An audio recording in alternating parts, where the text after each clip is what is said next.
ரொம்ப மோசமா ஆண்டுகிட்டு இருக்கிற பாசிச பாஜக அரசையும் பாய்சன் திமுக அரசையும் கேள்வி கேட்கறதுக்காக வந்திருக்கிறேன். நான் மரியாதையா பேசினா கூட அதை தவறா எடுத்திருக்கிறாங்கன்னா பாத்துக்கங்களேன். வாழ்க வசவாளர்கள். இந்த பாஜக அரசு நம்மள கொஞ்ச நெஞ்ச கொடுமையாங்க செய்து பீகார்ல 65 லட்சம் வாக்காளர்கள் ஓட்டர் லிஸ்ட்லயே காணோமா. வீட்டு நம்பர் 0ன்னு போட்டெல்லாம் ஓட்டர் ஐடி கார்டு கொடுத்துருக்காங்கன்னா பாத்துக்காங்களேன். திருச்சியில காலையில பேசினப்போ அங்க ஒரு மைக் ப்ராப்ளம் இருந்தது. அதனால அங்க பேசினதுல ஒரு சில விஷயங்களை இங்க நான் திரும்ப ரிப்பீட் பண்றேன்.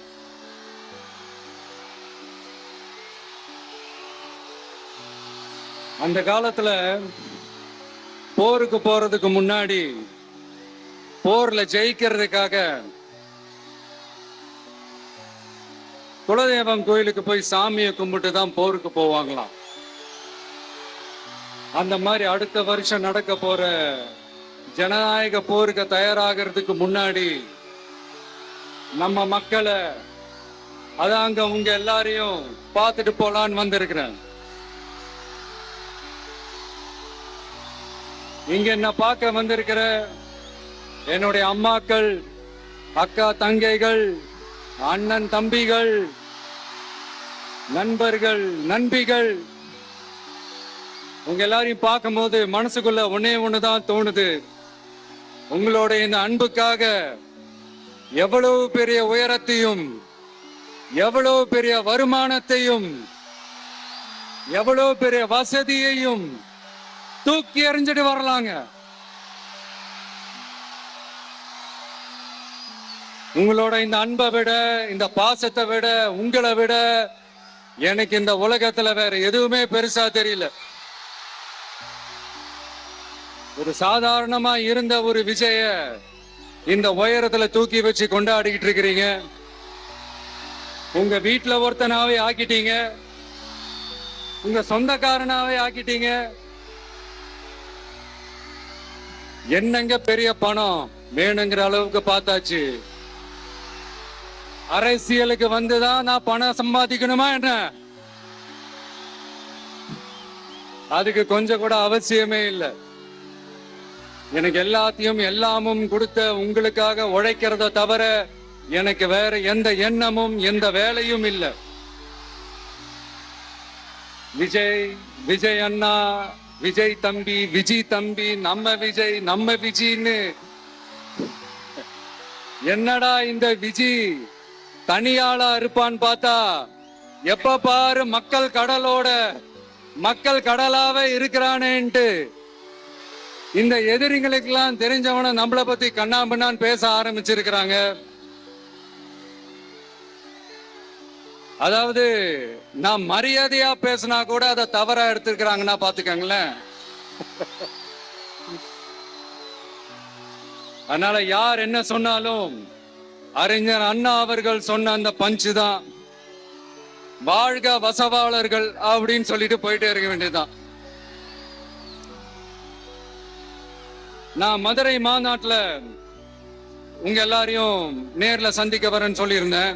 அப்படி இன்னைக்கு உங்களுக்காக நம்மள மேலையும் கீழையும் ரொம்ப மோசமா ஆண்டுகிட்டு இருக்கிற பாசிச பாஜக அரசையும் பாய்சன் திமுக அரசையும் கேள்வி கேட்கறதுக்காக வந்திருக்கிறேன். இந்த பாஜக அரசு நம்மள கொஞ்ச நெஞ்ச கொடுமையாங்க செய்து பீகார்ல 65 லட்சம் வாக்காளர்கள் ஓட்டர் லிஸ்ட்லயே காணோமா. இது என்ன பெரிய விஷயம்? இதை தாண்டி இன்னொரு விஷயம் இருக்கு. இந்த எதிர்கட்சிகள்லாம் ரொம்ப சிம்பிளா சொல்ற மாதிரி சொல்லணும்னா ஓட்டு திருட்டு. வீட்டு நம்பர் 0ன்னு போட்டெல்லாம் ஓட்டர் ஐடி கார்டு கொடுத்துருக்காங்கன்னா பாத்துக்காங்களேன். எவ்வளவு பெரிய ஒரு மோசமான வேலைகள்லாம் அவங்க செய்யறாங்கன்னு பாத்துக்கங்க. அடுத்து ஒன் நேஷன் ஒன் எலெக்ஷன், ஒரே நாடு ஒரே தேர்தல் 2029ல இவங்களோட ஆட்சி காலம் முடிய போகுதுன்றது எல்லாருக்குமே தெரிஞ்ச ஒரு விஷயம்தான். அதனால இந்த மாநில அரசுகள் எல்லாத்தையும் கலைச்சிட்டு எல்லாருக்கும் ஒட்டு மொத்தமா ஒரே நேரத்துல தேர்தல் வைக்கிற ஒரு ஐடியா. அப்பதானே ஒரே நேரத்துல இந்த தில்லு முள்ளு வேலைகள்லாம் ஈஸியா செய்ய முடியும். இதுக்கு பேர் என்னங்க? ஜனநாயக படுகொலை தானே. அடுத்து டீலிமிட்டேஷன், பார்லிமெண்ட் தொகுதிகள் மறுசீராய்வு. நம்ம சவுத் இந்தியாவை விட நார்த் இந்தியாவுக்கு அதிகமான பார்லிமெண்ட் தொகுதிகள் கிடைக்கிற மாதிரி ஒரு மோசடி வேலை ஒண்ணு செஞ்சுக்கிட்டு இருக்கிறாங்க. இதைத்தான் டிவிக்கே முதலையே எதிர்த்தோம், இப்பவும் எதிர்க்கிறோம், இனிமேலும் எதிர்ப்போம். அதனால இந்த SIR, one nation one election, delimitation இதெல்லாம் எதிர்கட்சிகளை அழிக்கிறதுக்காக ரொம்ப ரொம்ப முக்கியமா நம்ம சவுத் இந்தியாவோட அந்த பவரை குறைக்கிறதுக்காக செய்யப்படுற ஒரு மோசடி வேலைகள். இது ஒட்டுமொத்த இந்தியாவுக்கும் பாஜக அரசு செய்யற ஒரு துரோகம். சரி, பாஜக அரசு தான் நமக்கு துரோகம் செய்யறாங்கன்னு பார்த்தா இங்க திமுக அரசு நம்மள நம்ப வச்சு ஏமாத்திக்கிட்டு இருக்கிறாங்க.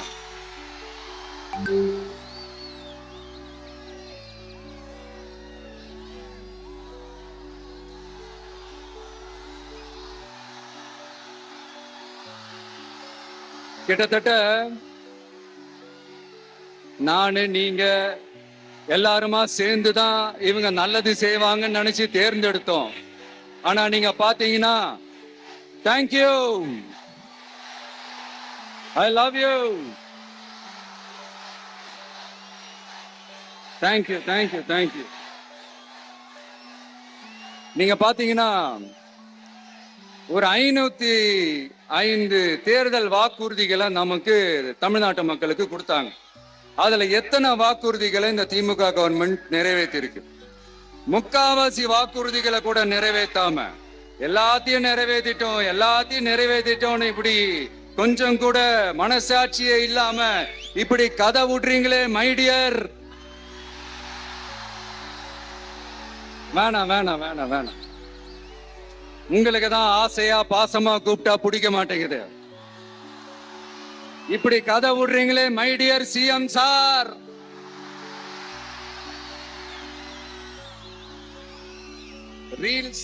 ரீல்ஸ் வேற, ரியாலிட்டி வேற நீங்களே சொல்லிட்டு இப்ப நீங்க விடுறது அம்பட்டும் ரீல்ஸ் தான். அதுல எல்லாம் பாதியில அருந்தும் போயிடுச்சு. அப்படி அருந்து போன ரீல்ஸ் எல்லாம் கொஞ்சம் என்னன்னு பாப்போமா? கேஸ் சிலிண்டருக்கு மானியமா 100 ரூபாய் தரேன்னு சொன்னீங்களே, தந்தீங்களா?